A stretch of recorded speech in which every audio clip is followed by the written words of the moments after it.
Welcome. What's up, everyone? Maybe we should try a different intro. Okay. Why? What if we start out as natural skincare hack? We start off what we're going to talk about. That's not a bad idea. Okay, let's try it. Natural skincare hacks. Too soon. Okay. Bye. What's up, everyone? We're back. Dr. Maxfield. Dr. Shaw. Welcome back to our channel, Doctorly, where we talk about all things skincare and dermatology. Today we have natural skincare hacks. So, we have our hack series where we talk about whether we think these hacks are helpful, hurtful, what have you. But today, we get a lot of questions about natural skincare. And a lot of people think I'm against natural skincare. I'm not. I just want more evidence, more scientific proof that these things work. And there really isn't just a lot of evidence, right? So today we're going to be talking about some ones that have gone viral recently on TikTok. But this time we're focusing on natural skincare things specifically. Rating natural skincare hacks. Here we go. Here we go. Okay, so what is natural skincare? It's actually not a defined thing, but the idea of natural tends to be some sort of plant-based derived skincare. And I would say with minimal amount of processing, refinement, extraction, but that's not always true. I mean, I got knocked once for saying that coconut oil was pretty natural. And I'm literally talking about a study that showed you pull coconut oil out of the coconut. And they're like, that counts as processing. It's not natural. I'm like, all right, I give up. But yeah, natural is a marketing term. It's completely unregulated. It means nothing. But I think in terms of this video, we mean more homemade DIY hacks, I guess, than anything else. They are all plant-based-ish, right? They are all plant-based. This misconception that natural is better, very commonly people will say, I only want to use natural products and I only want to eat natural foods. And that's just not how it works. A lot of things that are processed are completely safe. Things that have gone through safety testing that are synthetic are completely fine. Things that grow in nature can be completely harmful. Everyone's heard the example that poison ivy or ricin or, toxic frog poison is bad for you. How often does that come up? There's also this side of it that where natural ingredients get a pass. They don't need evidence because they're natural. That is crap. And it bothers me because there are natural or plant-based, minimally processed ingredients that have a good amount of evidence behind them. Green tea has a decent amount of studies behind it. I always talk about tea tree oil has a good amount of studies behind it. Oats has a great amount of studies behind it, especially colloidal oats. So the idea that natural ingredients don't need evidence or don't have evidence is also a falsity. It's also false. What's also false is your use of that word. But one caveat that I want to make there, though, is even if something doesn't have evidence, something that's withstood the test of time, I think is worth looking into. If you have something that culturally lasted 2,000 years and we don't have scientific evidence that it doesn't work, but we also don't have scientific evidence that it does work, I feel there's something there that we're just missing. Black seed oil, which does have some scientific evidence, castor oil for hair. I feel these things have stood the test. You're kind of maybe they're onto something. So I wouldn't throw out the entire idea of things that don't have science behind them. I would say for things like that have tradition behind them, that it's on us to do more studies. So, okay, obviously we have different opinions here because you're saying in 2,000 years, no one could muster up the courage or strength to bolster a 10-person study showing that 10 people benefited from an ingredient. It's either extreme laziness or it's just not there. I mean, it doesn't take much. The argument also is who's there, who stands to make money off of the castor oil business? Castor oil is dirt cheap. So, is the Rogaine people going to do research on the benefits of castor oil? You know how you make castor oil a financially soluble ingredient? Make it a proprietary blend of castor oil and one other ingredient, TM. And rosemary oil. And rosemary oil. Trademark. Do you believe castor oil grows hair? No, I don't. So, all right, let's get back to it. All right, so for our first video, we're going to jump right into hair growth because that's where we left off here. All right. Oh, I got out of the shower. Hi, so I'm switching this video in hopes that I can help her and anyone else who is going through hair loss such as myself. So my recipe for hair loss is actually a family recipe that we've been using for a very long time. My parents buy me fresh rosemary and I will leave it out to dry, or you can buy already rosemary tea, but fresh rosemary, and make tea. And then I like to put it in a little spritz bottle, and then you shower, you do your shampoo, conditioner, your regular hair routine, and then afterwards you take this and you spray it all over your hair. Just soak it in damp wet, and you just leave it in. You don't wash it off, you don't rinse it off, nothing. You just leave it. Do this every single time that you shower and just keep doing it. It is a natural remedy, so you have to keep doing it. Do not stop doing it because you don't see any difference. No. It might take 6 months, it might take 8 months, it might take a year, but it is going to work. What do you think? So the first time I saw Dr. Shaw's video on rosemary oil for the hair, I was like, okay. Because you fall into this category with hair loss, I think, where we have a lot of ingredients that may help, and we really don't have an ingredient that's like awesome. And so some of these things actually get a pass for me. So like hyperpigmentation, everything stacks up to hydroquinone. I can count on hydroquinone to deliver consistently, reliably, and pretty dang effectively. Hair loss, we don't have that. Nothing measures up to just hair transplant surgery. So like if you show me studies that rosemary oil has some benefit, I'm going to actually say, okay. And I would be willing to try it out because I don't see much of a downside. And I don't have another ingredient that I'm like, no. This other ingredient is going to deliver. Don't waste your time with this. I'm like, well, waste a little time because I don't have something better. Yeah, that's actually a good point. There's no GOAT for hair loss, really. And I wish there was, because that would save me a lot of heartache. But the reason why I'm so deep in the natural game with hair loss is because this is a personal concern of mine. So I've gone down the rabbit hole on like everything that ever comes out, all research related to hair loss, right? We did a whole video on hair loss if you want to check it out. But of course, my go-to for when I talk to my patients is your minoxidil, your Rogaine, for over-the-counter options. For males who are looking for prescription options, finasteride is my go-to. And for everyone with hair loss, the thing that really works phenomenally well is hair transplant. So those are the things, very limited. But there's data otherwise outside of that for more natural remedies. And so, for example, rosemary oil does have a study to support its use. The most important word there was a study. A study. Hey, they did the study and they compared it head-to-head with minoxidil, and it actually showed equal efficacy. See, and that's fair, right? So, okay, minoxidil also, we said it's one of our go-tos, if not our go-to, and it's not perfect. Less than half of people are going to get a strong response from it. So, yes, I'll accept your rosemary oil. I have nothing to raise you. You definitely don't want to use 100% pure rosemary oil. It is an essential oil that can irritate the scalp. You want to dilute it the way that she described in the video, or use an oil and dilute it further in a carrier oil or what have you. So you don't want to use pure rosemary oil. That's number one. Number two, you don't want to neglect the other remedies that we know have scientific evidence. So don't ditch your minoxidil for the rosemary oil. In fact, just use them together because they could have potential benefits together. Peppermint oil is another one that has benefits. Saw palmetto is another one that may have benefits. Pumpkin seed oil, underrated as a supplement. Now, as soon as you start talking about supplements, you start to become a quack, though. Hang on, I gotta show you this, actually. I have my pumpkin seed oil. Let's not show you the brand of that, because I think once you start recommending like oral dietary supplements, you become a total loon on social media, and that's how you become like a trusted doctor. But hey, listen, pumpkin seed oil, probably not gonna harm you. Mm-hmm. Comes in as a capsule, has a lot of essential fatty acids. It's cold pressed, which is what you want to look for with your oils. And I don't know, haven't noticed any benefits with it, but haven't known any downsides with it. And it does have scientific evidence that it works, and so why not? There it is, and that's a why not. So yeah, with a lot of these hair growth treatments, benefits potentially there. The risks tend to be pretty minimal.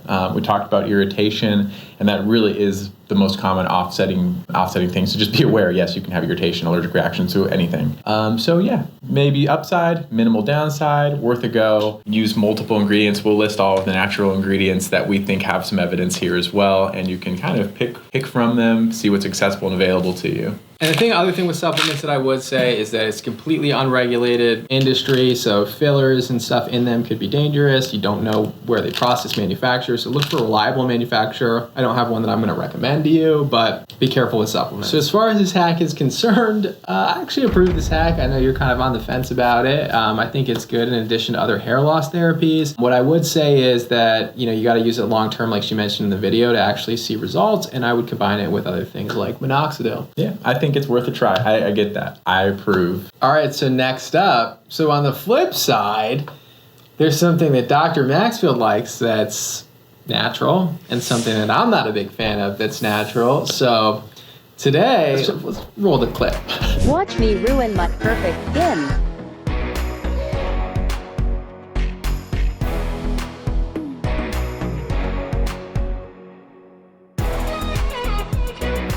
is how I woke up.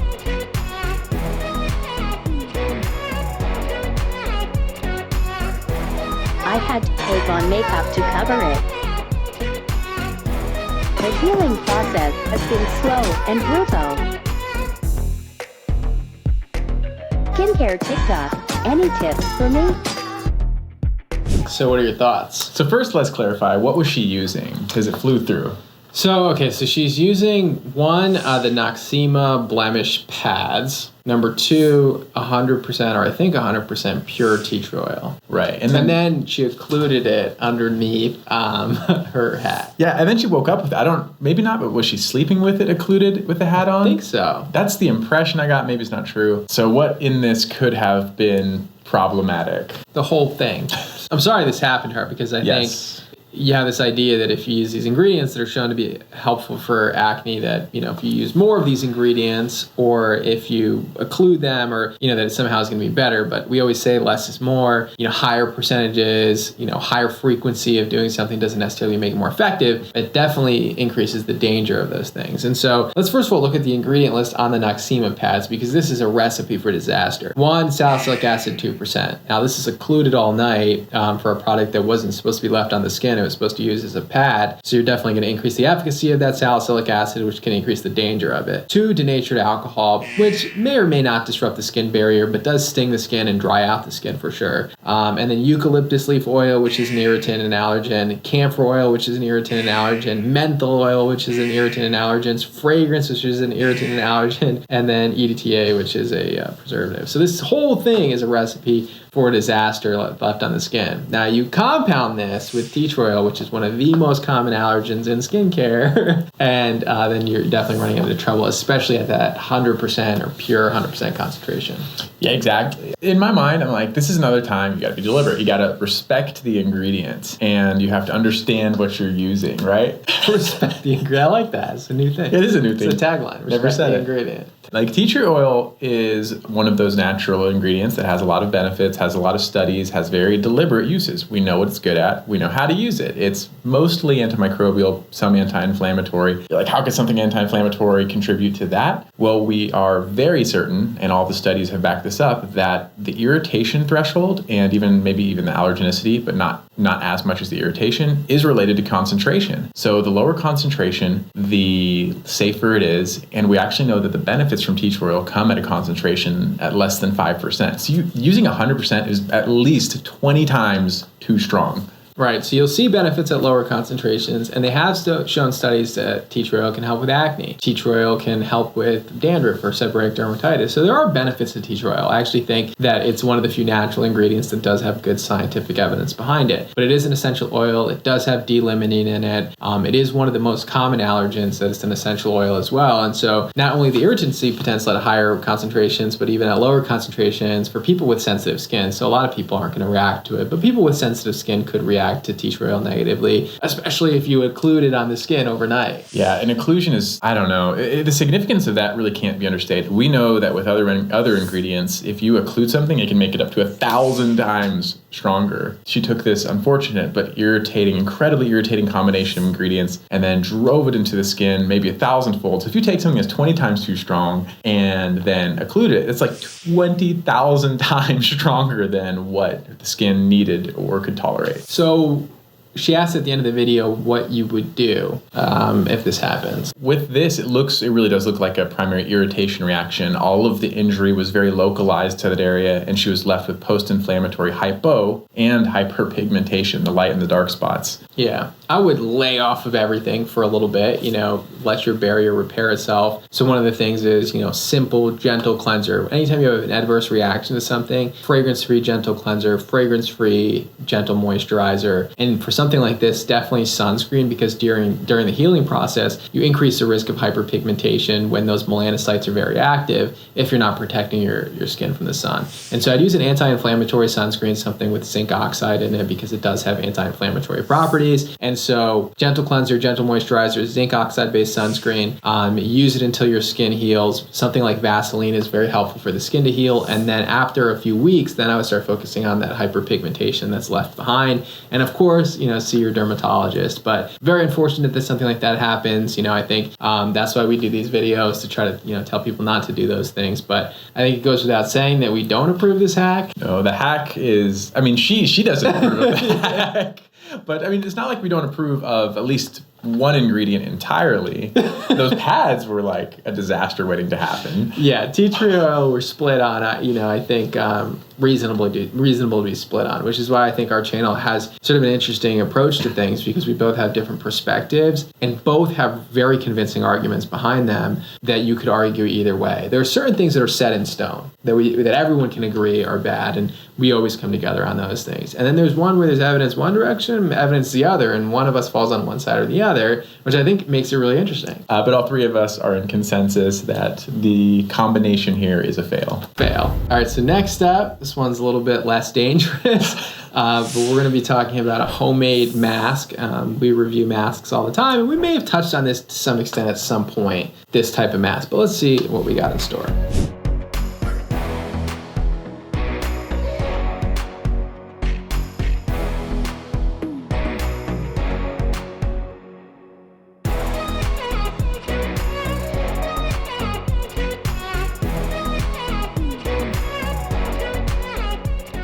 So first of all, what's the claim? So the claim in this video is that it's going to help with discoloration. I think that's where we kind of run into trouble, though, because otherwise I actually like the mask. Yeah, I don't have any problems with the mask overall. It has some ingredients that, when used topically, each bring something unique to the table. I think it's a nice combination. The cinnamon can sometimes be an allergen, sometimes an irritant in people, but overall turmeric, anti-inflammatory, actually does have some studies to show that it helps with hyperpigmentation. When it comes in the powdered form, I think I've said this before, but they've done studies that have actually taken the powder form of turmeric from grocery stores, and they've actually looked at the concentration of curcumin, which is the active form of turmeric, and they've actually looked at it and said, what percentage of curcumin is in this powdered formulation? And they found up to 500% variation between batches of turmeric. Using your homemade turmeric that's not like pharmaceutical grade curcumin is not going to give you consistent benefits, but it has been shown to have help with hyperpigmentation. Honey has antimicrobial and anti-inflammatory properties. Big fan of Manuka honey. I've mentioned it before. And the last one was cinnamon, honey, turmeric, and what was the last? Coffee. So what do you think about coffee? I like coffee. I like caffeine. Coffee basically is caffeine plus antioxidants, I think, for the purposes of topical use. The negative is when you use it as a scrub, because of mechanical scrubs on the face don't really serve a purpose. But if it's just sitting there, I actually really do like coffee as a mask ingredient. Me too. That's probably the one thing we agree on. No, we agree on more, but no, yeah, coffee mask. It's great. Caffeine, it helps to depuff. It helps with inflammation. I actually think it's a great mask overall, minus the cinnamon, and I don't know, maybe I'd try it. I would try it. If someone delivered that to me, I would try it. Okay, so what does each bring to the table here? So we talked about turmeric. Some of the turmeric studies are embarrassing. This has been my knock on it. There's a randomized controlled trial. So one group used the treatment, one group didn't. But the control group had 4 people to begin with, and 3 of them dropped out or something like that. It's this randomized controlled trial of the group, and they comparatively said the group did better than the one person who didn't do anything. I'm like, well, look, you have a 50-50 chance. Okay, to be fair, on behalf of the turmeric industry, a lot of the studies that everybody does pretty much crap, I've decided, a lot of the times. So, turmeric may not be any better, but at least they've done hundreds of studies on the benefits of turmeric, Hundreds is a bit much. There are a decent amount of studies for turmeric. So I'm not against it. I just have to make fun of that one study in particular. Some of the studies are just trash. Written by Dr. Shaw et al. Yeah, so turmeric does bring unique things to the table as far as its efficacy in hyperpigmentation. I know I'm more on the fence than you are about how well it works. I won't. I think it will help in combination with other ingredients. I would love to see a moisturizer that has tranexamic acid and arbutin and vitamin C and all in turmeric. I think that'd be great. But I think as a mask, you're probably not gonna see benefit. Okay, well, never mind. We didn't disagree on much here at all. So we had the turmeric and then honey. I agree with what he said. I think honey is overhyped altogether, but there are some things it's consistently been able to do, and that does include being able to help heal wounds and act as like an antimicrobial agent, at least as well as some things at preventing an infection. By the way, I'm just throwing this out there. Tea tree oil might be the only natural ingredient that's been shown to treat an active infection. Honey can't even claim that. Tea tree oil may also be the only ingredient that's been shown to kill pets. That is potentially true. Never killed a human, though. Don't eat tea tree oil. I mean, maybe you should have said that before. Don't consume tea tree oil. Don't feed tea tree oil to your pets. Putting it out there.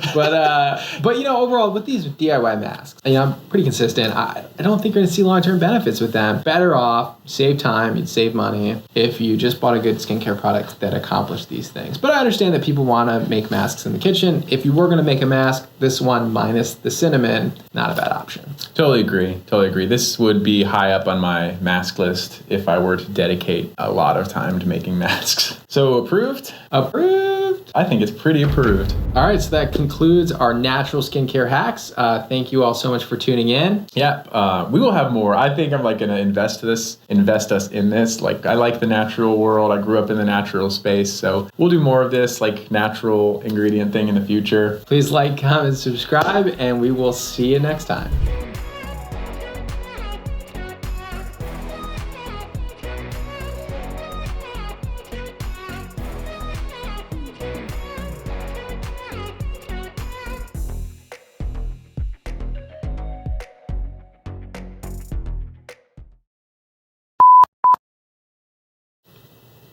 Natural skincare hacks. Too soon. Dr. Shah, welcome back to our channel. Why do I like shrug my, why do I do that? Like I don't know. Am I Dr. Shah? Dr. Shah, welcome back to our channel, Dr. Lee. Natural skincare hacks. You just wanted to say that's where we drop it. Natural skincare hacks coming at you. One secret doctors don't want you to know. I also tricked him. I didn't want to say please comment, whatever, like, comment, subscribe. I took the next sentence and it's like reading a book back and forth. I forced him Why to say don't you that. like to say that? I don't know. It's like selling things. I never could sell like candy bars to my neighbors ever. I would actually eat the cost. My parents would eat the cost. We would never sell them. So we don't have to say it. Just No, we have to subscribe say it. now, and then you won't have to hear it later. If everyone subscribes that watches this video, then we will never have to say it again. But then the new people next time who've never watched a video. Well, too bad for them.